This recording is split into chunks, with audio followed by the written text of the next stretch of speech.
tariki 31 z'ukwa cumi 1517 kugeza tariki 31 z'ukwa cumi 2021, imyaka 504 irashize umugorozi Martin Luther amanitse amahame 95 kuri kiliziya ya Wittenberg mu Budage. None se ubuprotestani bwararangiye? Ubuprotestani ntibwarangiye. Mwambare intwaro zose z'Imana. Reka dushime Imana yacu nyir'ubuntu n'ukuri,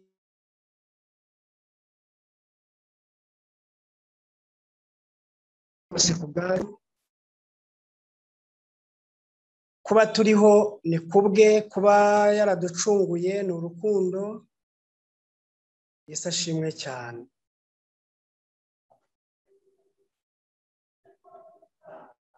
Reka nanone mbanze nshimire bene data bose batubanjirije mu byigisho byinshi cyane twize muri iyi nsanganyamatsiko ivuga ngo ubuprotestani ntibwarangiye, mwambare intwaro zose z'Imana. Nagize ingorane,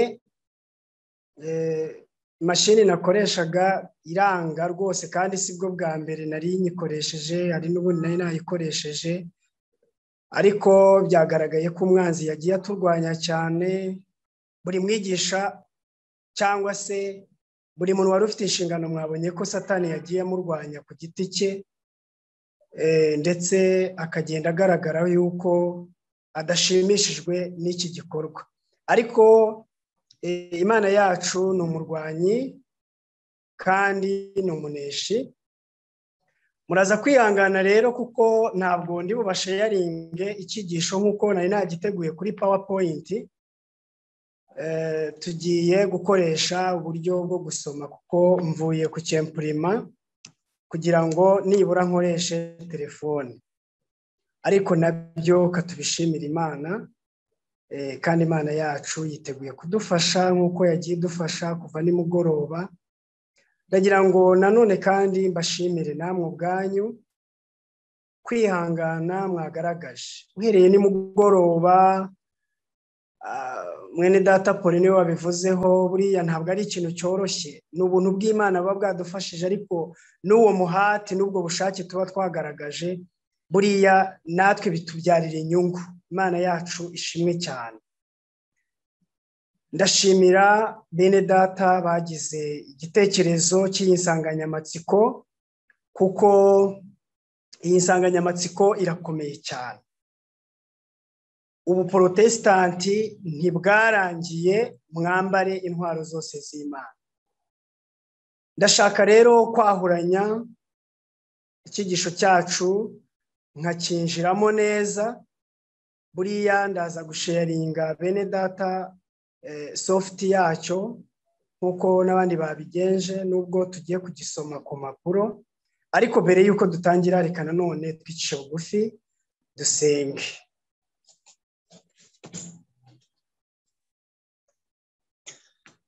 Data wa twese udukunda uri mu ijuru, Mana y'ubuntu n'ukuri, Data udukunda, Mana yaremye byose kandi bibeshaho, uhabwa icyubahiro.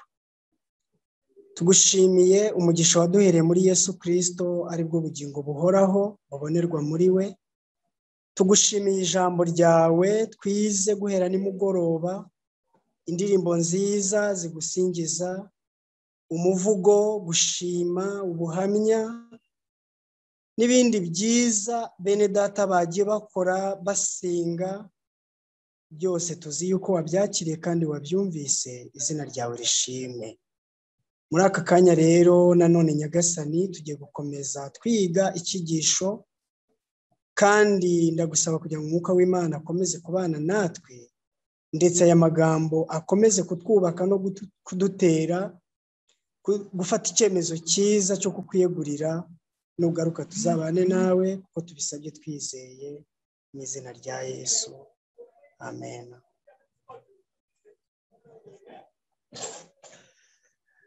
Ubuprotestani ntabwo bwarangiye, mwambare intwaro zose z'Imana.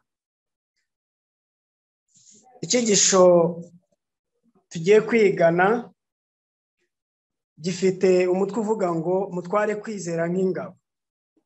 nk'uko twabibonye mu Befeso igice cya 6 umurongo guhera ku wa 14 twabonye muhagarare mushikamye mukenyeye ukuri mwambaye gukiranuka nk'icyuma gikingira igituza mukwesa inkweto arizo butumwa bwiza bw'amahoro bubiteguza. 16 kandi kigeretse kuri byose mutware kwizera nk'ingabo ariko muzashoboza kuzimisha imyambi ya wa mubi yose yaka umuriro. Iri somo rirakomeye cyane kubera yuko iyo uvuze ijambo kwizera nk'uko bamwe na bamwe bagiye barikomozaho, ubwenge bwacu ntabwo bushyikira neza kwizera n'icyo, kubera ko icyaha cyaratwishe, imyumvire yacu ijya hasi ku rwego no kumva kwizera ubwabyo ari ikibazo. Iri somo ryo mu Efeso 6:16 bavuga ngo kandi kigeretse kuri byose mutware kwizera nk'ingabo niko muzashoboza kuzimisha imyambi ya wa mubi yose yaka umuriro. Ni isomo ririmo umuhamagaro, riraduhamagarira, ariko nanone reka dushime Imana kuko muri Yeremiya 17 umurongo wa 7 n'uwa 8 haduhamiriza yuko kwizera ari n'isezerano ry'Imana. Ntabwo duhamagarirwa kugira kwizera gusa nk'ikintu tutanasezeraniwe, ahubwo Imana yadusezeraniye no kuduha ibyiza bikomoka ku kwizera.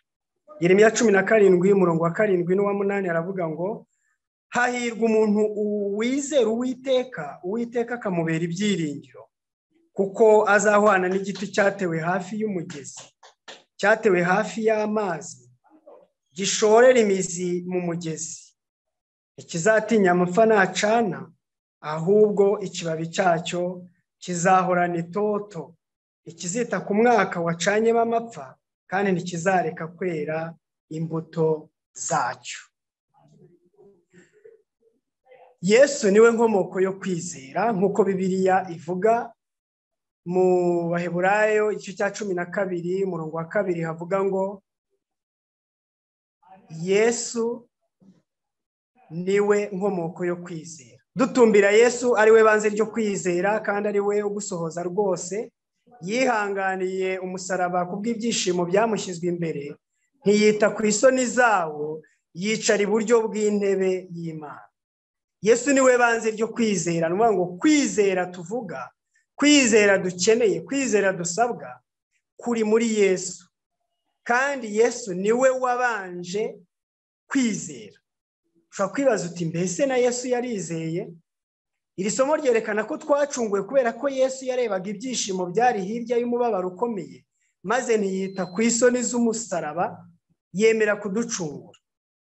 Ayo maso yarebaga ibyishimo byari hirya y'uwo mubabaro, maze akiha idaca urwa kibera nk'uko mu rwa mbere rwa Petero 2:23 habivuga.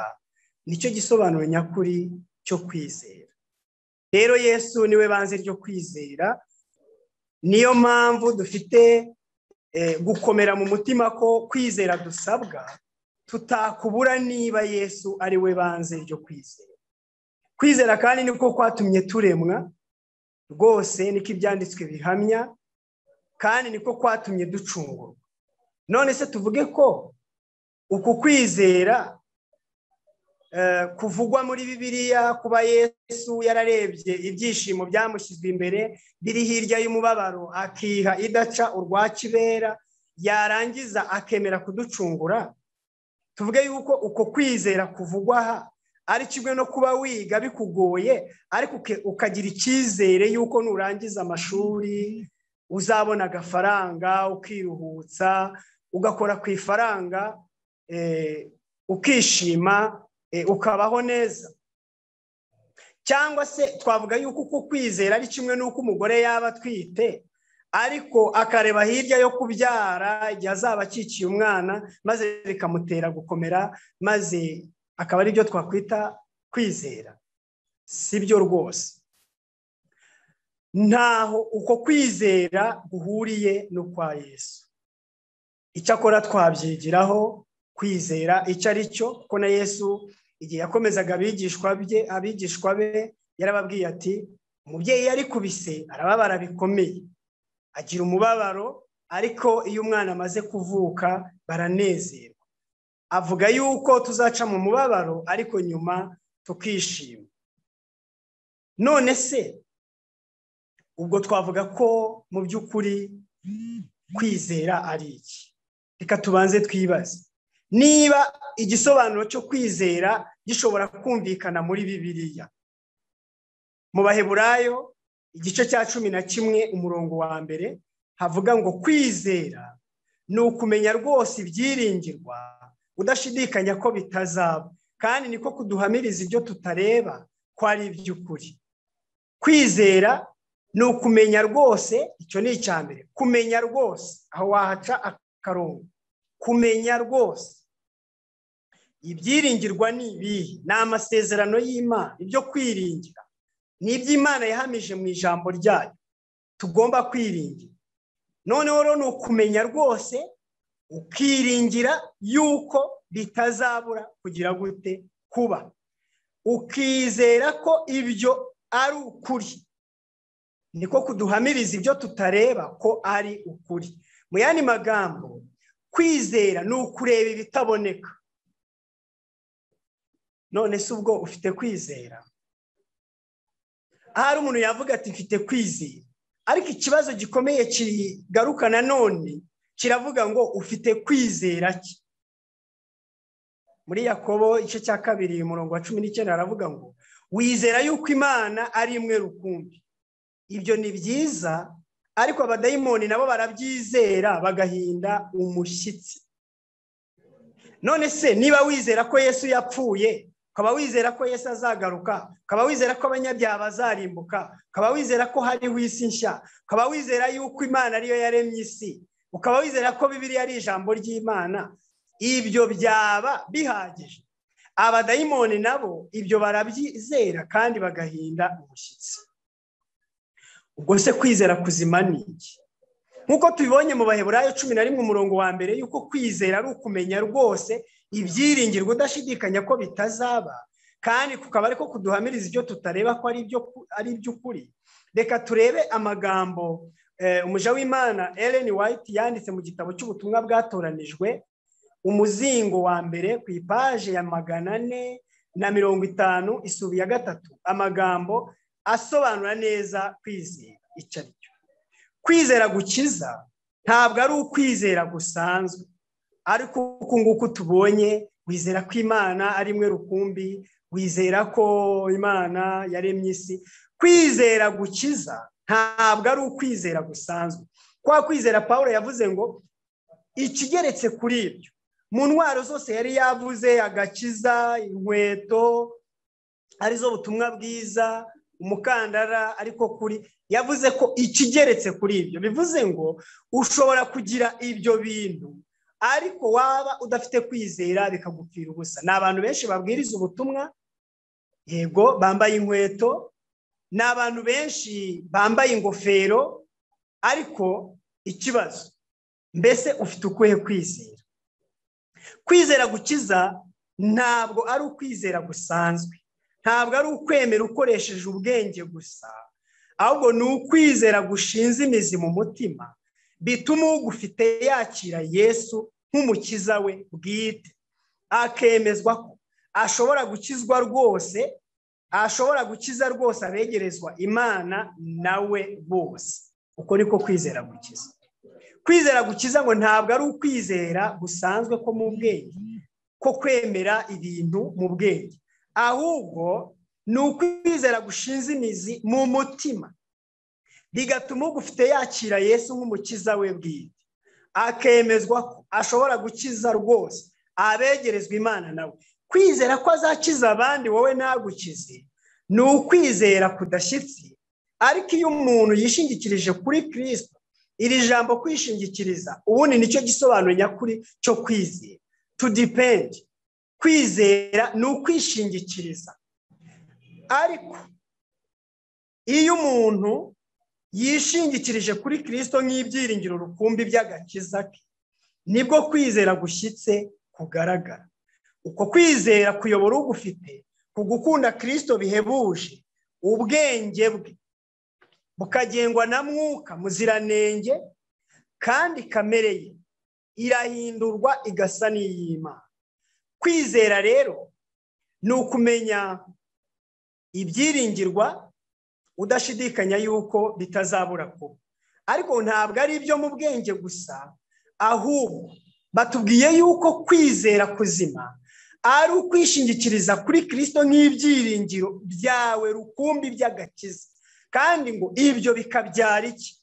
Guhindurwa ugasa n'ishusho y'Imana. Ni mu gitabo cy'Uwifuzwe byose, Ingeri y'ibihumbi 2016, ku ipaji ya 450, isubi ya 3. Kwizera k'uwo muntu, hano baravuga ngo kwizera kwe ntabwo ari ukwizera gupfuye, ahubwo kuba ari ukwizera gukorera mu rukundo, kumuyobora guhanga amaso ubwiza bwa Kristo no guhindurirwa kugira imico y'Imana. Kwizera guhindura umuntu akagira ishusho y'Imana. Kwizera gutuma umuntu yishingikiriza kuri Kristo agahindurwa agasa nawe. Ntabwo ari ukwizera gusanzwe ko mu magambo, ahubwo ngo ni ukwizera gukorera mu rukundo. Abadayimoni bizera kandi bagahindira umushyitsi imbere y'iby'Imana yahamije ko ari iby'ukuri, ariko ntabwo bayikunda. Niyo mpamvu kwizera gukorera mu rukundo ariko kwizera kuzima. Ariko kwizera gushingiye ku bwoba ntabwo ari ukwizera. Iyo tudafite kwizera ntidushobora kunezeza Imana. Aya magambo yanditswe mu Baheburayo igice cya 11 umurongo wa 6, havuga ngo ariko utizera ntibishoboka ko ayinezeza, kuko uwegera Imana akwiriye kwizera yuko iriho ikagororera abayishaka.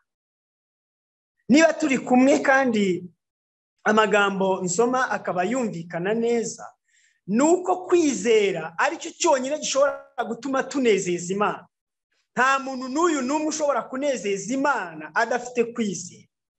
Niyo mpamvu abantu nubwo baba barakoze imirimo myinshi, hari abantu baba barubatse insengero, bagasakara insengero, bagapavoma insengero, bakagurira ibyuma amakorari, bagatanga ibintu byinshi, ariko ibyo bintu batabikoreshejwe no kwizera. Kuko na Paulo yavuze yuko umuntu ashobora no gutanga ibye akanatwikwa rwose, ariko adafite urukundo ruzima rukunda Imana. Kandi hano tubonye ko kwizera gukorera mu rukundo, ariko kwizera kuzima gukiza, guhindura umunyabyaha washayishije, wahenebereye, akongera gusa n'Imana. Rero tunezeza Imana iyo dufite kwizera. Iyo tudafite kwizera tuba turi abo kurimbuka. Mu yandi magambo, ikinyuranyo cyo kwizera ni ubugingo buhoraho. Ikinyuranyo cyo kwizera ni ukutizera. Kutizera ni urupfu, kwizera ni ubugingo buhoraho. Amagambo aboneka muri Yohana igice cya 3 umurongo wa 16 ndetse n'uwa 18 bayasomye abambanjirije, aravuga ngo kugira ngo umwizera wese atarimbuka. Mu yandi magambo, kwizera ni ubwishingizi bwo kutarimbuka. Kutarimbuka bihwanye no kwizera, kwizera bihwanye no kutarimbuka. Kugira ngo umwizera atarimbuka ahubwo ahabwe ubugingo buhoraho. Umwizera ntazacirwaho iteka. Utamwizera amaze kuricirwaho kuko atizeye izina ry'umwana w'ikinege w'Imana. Mu yandi magambo, niba ushaka ubugingo buhoraho ukeneye kwizera. Niba udafite kwizera uzarimbuka. Ubundi hari ikibazo nkunda kubaza abantu. Umuntu yakora iki ngo azarimbuke? Bamwe bakunda gusubiza ngo yakora ibyaha byinshi. Abandi bakavuga ngo yagomera Imana. Abandi bakavuga ngo yakwica amategeko y'Imana. Abandi bakavuga ngo yakwanga Imana. Ibyo nta kintu na kimwe bivuze. Kugira ngo umuntu arimbuke asabwa gusigara nk'uko yarari. Kubera yuko umuntu avuka ari uwo gucirwaho iteka. Utizera ntibishoboka yuko ayinezeza. Ariko uwizera ntazacirwaho iteka. Mu yandi magambo, tuvuka turabo gucirwaho iteka ko ntituvuka na kwizera. Turaje turebe uburyo kwizera kuvuka mu muntu kugira ngo abe afite ibyiringiro by'ubugingo buhoraho. Amagambo aboneka mu rwa 2 rwa Petero igice cya 2 aravuga ngo Simoni Petero imbata ya Kristo n'intumwa ye, ndabandikiye mwebwe abagabanye kwizera kw'igiciro cyinshi guhwanye n'ukwacu, muguheshejwe no gukiranuka kwa Yesu Kristo ari we Mana n'Umukiza. Mu yandi magambo, kwizera ni impano y'Imana. Kugira ngo tubashe kwakira ubugingo buhoraho, mbere ya byose Imana iduha umugabane wo kwizera. Ko hano aravuze ngo mwebwe abagabanye kwizera nk'ukwacu, muguheshejwe no gukiranuka kwa Yesu Kristo.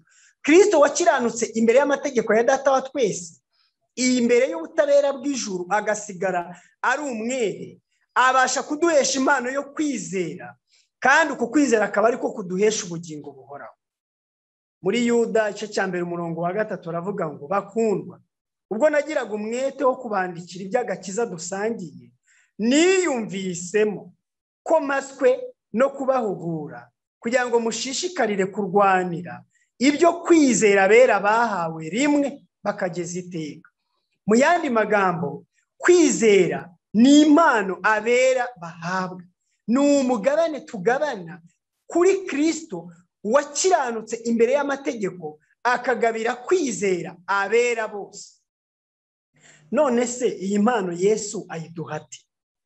Ni mu buhe buryo Yesu aduha impano yo kwizera? Mu Baroma igice cya 10:17 n'uwa 18 haravuga ngo dore kwizera guheshwa no kumva, no kumva kukazanwa n'ijambo rya Kristo. Ariko ndabaza, ntibumvise? Ye, rwose barumvise. None ikibazo, mbese abumvise bose niko bizeye? Ntabwo ariko bimeze. Ntabwo abumvise bose ariko bizeye.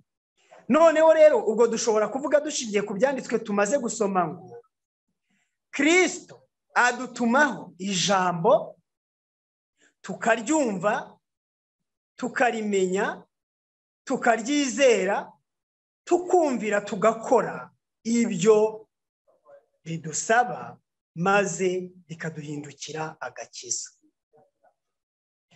Igihe cyose twumvise ijambo rya Kristo tukarimenya, kuko kwizera twabonye yuko ari ukumenya rwose, twamara kurimenya tukaryizera, cyangwa se reka mvuge ngo iyo tumaze kuryakira tukarimenya, turaryumvira, tugashyira mu bikorwa icyo ridusaba, ibyo bintu nibyo byitwa kwizera. Kumva ijambo rya Kristo ukarimenya neza, ukaryumvira rigashyirwa mu bikorwa, ibyo bintu nibyo byitwa kwizera, kandi nibyo bibyara agakiza n'ubugingo buhoraho mu mutima w'umunyabyaha. Kwizera niko kuduhesha kuba abana b'Imana, ndetse abaragwa bayo, abaraganwa na Kristo, nk'uko tubisoma mu Baroma igice cya 8:17 havuga ngo kandi ubwo turi abana bayo turi n'abaragwa, ndetse abaragwa b'Imana turi abaraganwa na Kristo, niba tubabarana nawe ngo duhanwe ubwiza nawe. Muri Yohana igice cya 1:12 hakavuga ngo icyakora bamwemeye bakizera izina rye, yabahaye ubushobozi bwo kuba abana b'Imana. Kubwo kwizera duhindurirwa identity, tukagirwa abana b'Imana. Abari abana b'inzoka, abana b'inshira, abana ba Satani, nk'uko ibyanditswe bihamya, abanyabyaha batandukanywa n'Imana uhereye ku kuvuka kwabo. Noneho kubwo kwizera, muri Mariko 16:15 bavuga ngo uwizera. Urumva, kwizera ni impano Kristo atugabira, twarangiza tukagabana ubugingo buhoraho, kandi tuyiheshwa no kumva ijambo rye. Twamara kumva ijambo rye tukaryumvira, tugashyira mu bikorwa icyo ridusaba, bityo ibyo bikaba ari byo byitwa kwizera. Kwizera ni intwaro y'ingenzi cyane dukeneye ku rugamba rw'intambara y'iby'umwuka. Mu Befeso nk'uko twahasomye igice cya 6:16 haravuga ngo kandi ikigeretse kuri byose mutware kwizera nk'ingabo, niko muzashoboza kuzimisha imyambi ya wa mubi yose yaka umuriro. Ingabo ni igikoresho cy'intambara cyakoreshwaga mu rugamba, uwabaga yifite akayikinga impande zose kugira ngo umwambi woherejwe aho gukubita ku mubiri ukubite kuri iyo ngabo. Mu ntambara ya Mukristo Napoleon yabereye mu gikombe cyitwa mucisha bugufi. Kwizera niyo ntwaro yakoze ibikomeye maze Mukristo aratsinda.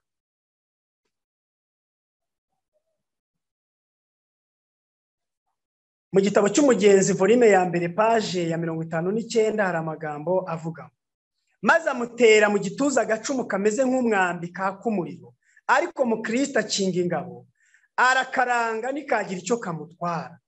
Maze Mukristo akura inkota kuko abonye yuko atagikwiriye kujunjama. Apoloni arihuta aramwipfunyira, amutera uducumu twinshi nk'urubura. Mukristo ntiyabasha kuturanga twose, akomereka mu mutwe no mu kuboko no ku birenge. Agenza umugongo ho hato, Apoloni aramwegera cyane. Mukristo akanyabugabo karaza, arwanisha ubutwari uko ashoboye kose. Bacagasa umunsi barwana iyo ntambara ikomeye. Mukristo araruha, asigaza hato agacika intege kuko inguma ze zagendaga zimumara intege.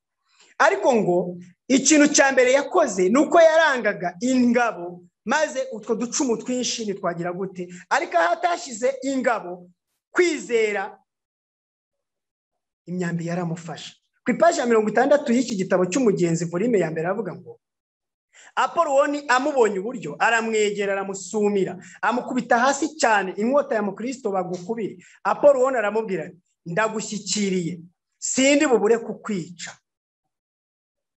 Aramushikamira, asigazaho hatakamwica. Mukristo ashaka kwiheba yuko atari bukire, maze kubw'imbabazi z'Imana Apoloni akihanukiriye ngo amuhorahoze. Mukristo arambura ukuboko asingira inkota ye, aramubwira ati wamubishaho, winyishima hejuru, iyo nguye ndabyuka. Aya magambo aboneka no muri Mika 7:8.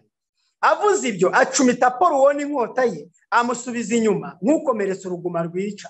Mukristo abibonye arongera aramwegera, aramubwira ati muri ibyo byose turushaho kunesha n'uwadukunze. Abaroma 8:37. Ukwizera nyakuri gushikama ku masezerano ari mu ijambo ry'Imana, kandi abubaha iryo jambo bonyine nibo bashobora gusaba gusohorezwa ayo masezerano meza. Yohana 15:4 aravuga ngo nimuguma muri iki, amagambo yanjye akaguma muri mwe, musabe icyo mushaka cyose muzagihabwa. Mwizere ko mugihawe. Rwandiko rwa mbere rwa Yohana 3:22 aravuga ngo kandi icyo dusaba cyose tugihabwa nayo, kuko twitondera amategeko yayo tugakora ibishimwa imbere yayo. Mu yandi magambo, kumva ijambo ry'Imana, kuryemera, gushyira mu bikorwa icyo ridusaba, ni ukwizera. Kandi nta kindi gisobanuro cyo kwizera ushobora kubona, kubera yuko kwizera niko kuduhamiriza ibyo tutareba ko ari ibyo kuri. Amagambo aboneka mu nyandiko z'ibanze ku ipaji ya 76 isubi ya 4 aravuga ngo ukwizera nyakuri gushikama ku masezerano ari mu ijambo ry'Imana, kandi abubaha iryo jambo bonyine nibo bashobora gusaba gusohorezwa ayo masezerano meza. Nimuguma muri jye, amagambo yanjye akaguma muri mwe, musabe icyo mushaka cyose muzagihabwa. Yohana 15:7. None n'urwa mbere rwa Yohana 3:22 ngo kandi icyo dusaba cyose tugihabwa nayo, kuko twitondera amategeko yayo tugakora ibishimwa imbere yayo. Aya magambo akurikiraho yanditswe na Ellen White avuga yuko ibyo kwizera ari ikintu gifite ubusobanuro bwumvikana. Nabajije umumarayika impamvu muri seri nta byiringiro bikiharangwa. Yaranshubije ati murekura ukuboko k'Uwiteka vuba, mukomeze kugira umwete mwohereza amasengesho yanyu ku ntebe ya cyami y'Imana, kandi kubwo kwizera gushikamye mugundire. Amasezerano yayo ntayukuri, amasezerano atagaragara ako kanya. Kuyizera nibyo ukuri, kandi nibyo bikwiriye umwana w'Imana wese. Mwizere ko mubonye ibyo musaba kandi muzabihabwa. Amen. Ubwenge bwanjye bwerekejwe kuri Eliya, yagiraga ibyo yifuza nk'uko natwe bitubaho, kandi yasengaga ashyizeho umwete. ukwizera kwe kwihanganiraga ibigeragezo.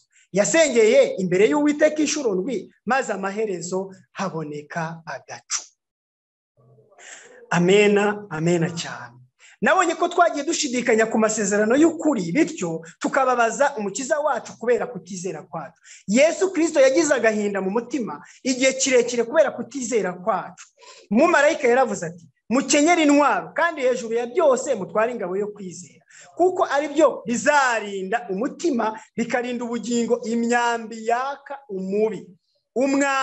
Umwanzi naramuka ateye abacika intege gukura amaso yabo kuri Yesu, maze bakirebaho ubwabo bagatinda kukuba ubwabo badakwiriye mu mwanya wo guhanga amaso Yesu, urukundo rwe, ibyo yakoze n'imbabazi ze zitangaje, azakuraho ingabo yo kwizera maze agere ku ntego ye.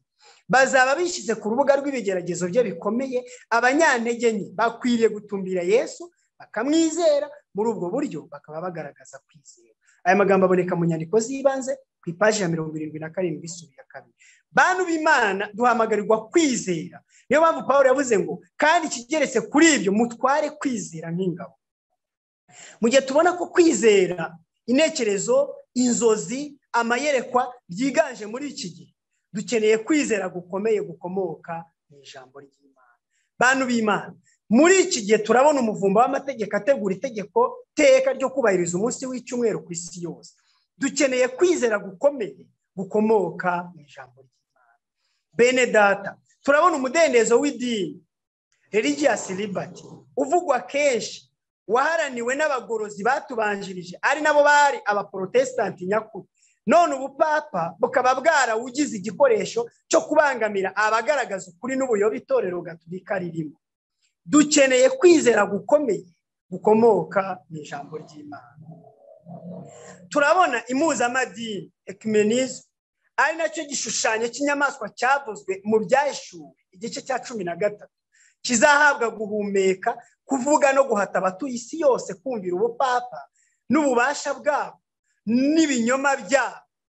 Dukeneye kwizera gukomeye gukomoka mu ijambo ry'Imana. Turiho mu gihe isi yizera siyanse kuruta ijambo ry'Imana, kandi muri ubwo buryo icyumweru kirema cyasimbujwe isabato bitewe n'ihindagurika n'izo nyigisho zaryo. Dukeneye kwizera gukomeye gukomoka mu ijambo ry'Imana. Bavandimwe, muri iki gihe amategeko arengera abaryamana bahuje ibitsina arakataje mu bihugu byose. Dukeneye kwizera gukomeye gukomoka mu ijambo ry'Imana. Twabonye kwizera icyo ari cyo n'uburyo dushobora kukubona. Nirinze kujya mu ngero z'abagize kwizera, kuko ibyigishijwe byose n'ingero z'abavuzweho ni abagize kwizera. Mbese twicecekere kugira ngo twibanire neza n'abantu nyamara barimo kurimbukira mu mwijima? Mbese twifatanye n'impuzamadini yuzuyemo inyigisho zirimo uburozi, z'abasenga ibishushanyo, batemera Bibiliya ijambo ry'Imana, cyangwa hari icyo Bibiliya ibivugaho? Igisubizo kiri mu rwa kabiri rw'Abikorino igice cya 6 umurongo wa 14 kugeza uwa 17. Haravuga ngo, ntimwifatanye n'abatizera mudahwanye. Mbese gukiranuka no gukiranirwa byafatanya bite? Cyangwa umucyo n'umwijima byabana bite? Kandi Kristo ahuriye na Beliyali? Cyangwa uwizera n'utizera bafitanye mugabane ki? Mbese urusengero rw'Imana rwahuza rute n'ibishushanyo bisengwa, ko turi urusengero rw'Imana ihoraho? Nk'uko Imana yabivuze iti, nzatura muri bo, ngendere muri bo, nzaba Imana yabo nabo bazaba ubwoko bwanjye. Nuko muve hagati y'aba bandi mwitandukanye, niko Uwiteka avuga. Ijambo ry'Imana rikwiriye kongera kwererezwa kuruta uko byigeze bikorwa, kuko abantu barimo bararimbukira mu bibi badafite umucyo, kandi igihe gisigaye ni gito cyane. Ntabwo itorero ry'abasigaye bitondera amategeko y'Imana rihamagarirwa koroherana n'abanyabibi, ahubwo rifite ubutumwa bwo kwitandukanya buboneka mu Byahishuwe igice cya 18. Bibiliya ivuga ko Babuloni yo mu by'umwuka yateretse inzoga, arizo nyigisho zuzuye uburozi zivugwa mu gitabo cy'Ibyahishuwe, ahavuga ngo marayika wundi akurikiraho ati, iraguye iraguye Babuloni, wa mudugudu ukomeye wateretse amahanga yose inzoga, arizo ruba ry'ubusambanyi bwawo. Ibyahishuwe 14 umurongo wa 8. izi nzoga za Babuloni bazikomojeho cyane abambanjirije, arizo kwiyambaza abatagatifu bitagira inkomoko muri Bibiliya, kubatiza ku gahanga ndetse no kubatiza impinja, kwaturira abapadiri ibyaha bakagusezeranya imbabazi, gusenga ibishushanyo by'abahowe kwizera kwabo, ibishushanyo bya Yesu na Mariya, icyubahiro gihabwa papa, ijambo ry'Imana ritabyemera, gusimbuza isabato, umunsi w'Uwiteka, abantu bakubaha icyumweru, umunsi w'ikigirwamana, izuba n'ibindi byinshi bigomba kwamaganwa nk'uko abaprotestanti babirwanyaga bifashishije ibyanditswe byera, kandi ibyanditswe byera byonyine. Ubu protestanti ntabwo bwarangiye. Mwambara intwaro zose z'Imana kandi mutware kwizera nk'ingabo. Umurimo abasigaye bahamagarirwa gukora ni uwo guhamagarira abatuye isi yose kwitegereza ubwo buyobe bwuzuye mu madini yanze kuyoborwa na Bibiliya, maze bakumvira iri jwi rivugira mu ijuru riti, bwoko bwanjye ni mu busohokemo, kugira ngo mwe gufatanya n'ibyaha byabo, mwe guhabwa no ku byago byawo, kuko ibyaha byabo byarundanijwe bikagera mu ijuru, kandi Imana yibutse gukiranirwa kwawo. Ibyahishuriwe 18:4 n'uwa5. Uyu murimo basigaye bitondera amategeko yera y'Imana basabwa gukora usaba kwizera Imana ko mu rwego rwo hejuru. Abanzi b'ukuri bazarwanya ibihamya bisobanutse kubera gukunda ubuhumyi bahisemo ku bushake, kandi abatwaye ibendera ry'ukuri bazageragezwa bikomeye. Amagambo aboneka mu byaduka byo mu minsi y'imperuka, paje 150 ku gihamya cya 521 aravuga ngo hazabaho igihe ubwo tuzaba dufatwa nk'abagambanyi bitewe n'uko turengera ukuri kwa Bibiliya. Benshi bazashyirwa mu buroko, benshi bazahunga imirwa n'imijyi, kandi benshi bazicwa bazira umurimo bakorera Kristo barengera ukuri. Aya magambo nayo aboneka mu byaduka byo mu minsi y'imperuka, paje 153 ku gihamya cya 536. Dusoza, nk'uko tubisoma mu gitabo cy'ibyo ku ngoma, aya magambo ni umuhamagaro kuri twe abo muri iki gihe, ayo umwami Yehoshafati yabwiye Abisirayeli n'Abayuda avuga ngo, ni munyumve yemwe Bayuda namwe abatuye Yerusalemu, mwizere Uwiteka Imana yanyu mubone gukomezwa, mwizere n'abahanuzi bayo mubone kugubwa neza. Igitabo cya 2 cy'ibyo ku ngoma, igice cya 20:20. Dukeneye kwizera Imana kandi dukeneye kwizera abahanuzi bayo. Igihe cy'amakuba n'umubabaro kiri imbere yacu kizasaba kwizera gushobora kwihanganira umunaniro, gutinda kw'igihe, inzara, kwizera kutazacogora nubwo kwaba kwageragejwe cyane. Ibyaduka byo mu minsi y'imperuka, paje ya 255 ku gihamya cya 926. Reka nongere nsubiremo aya magambo. Igihe cy'amakuba n'umubabaro kiri imbere yacu kizasaba kwizera gushobora kwihanganira umunaniro, gutinda kw'igihe, inzara, kwizera kutazacogora nubwo kwaba kwageragejwe cyane. Bantu b'Imana, nimureke muri aka kanya dusabe kwizera, kandi Imana iravuze ngo icyo muzasaba cyose mwizeye muzagihabwa. Reka Uwiteka dufashe atugirire neza, twongere gusobanukirwa uburyo kwizera kuboneka, kandi tubashe kugusaba twongere gusobanukirwa uburyo dukeneye kwizera gukomeye, kubera yuko umurimo duhamagarirwa ni umurimo ukomeye. Imana y'amahoro ibane natwe. Imana y'amahoro itugirire neza. Imana y'amahoro itweze, idutunganyishe amaraso ya Yesu Kristo, kandi ijambo rye reka rireme ubugingo buzima muri twebwe kuko twizeye ijambo rye. Abanyabwoba n'abatizeye nta mugabane bafite mu bwami bw'Imana. Nimureke twambare intwaro z'Imana, kandi kuri izo ntwaro ikigeretse kuri byo twambare kwizera. Dutware kwizera niko kuzabasha kuzimya imyambi yose yaka umuriro umwanzi turasaho. Mu gihe ijambo ry'Imana riduhamagarira kuyumvira, nimureke twizere icyo ijambo ry'Imana ryavuze. Witera imigeri ku muhunda, umvira icyo ijambo ry'Imana ryavuze. Shira ubugingo bwawe mu biganza by'Imana, kuko turabaye kandi yiteguye kuturengera niba tuyizera. Iyi ntwaro irakenewe cyane.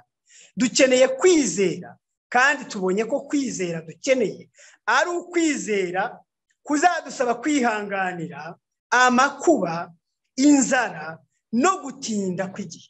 Nzi ko hari abantu benshi uyu munsi wa none bafite ibyiringiro rwose mu kwizera kwabo, ariko mbese umwana w'umuntu naza azasanga uko kwizera kukiri mu isi. Reka Uwiteka adukomereze mu biganza bye mu izina rya Yesu.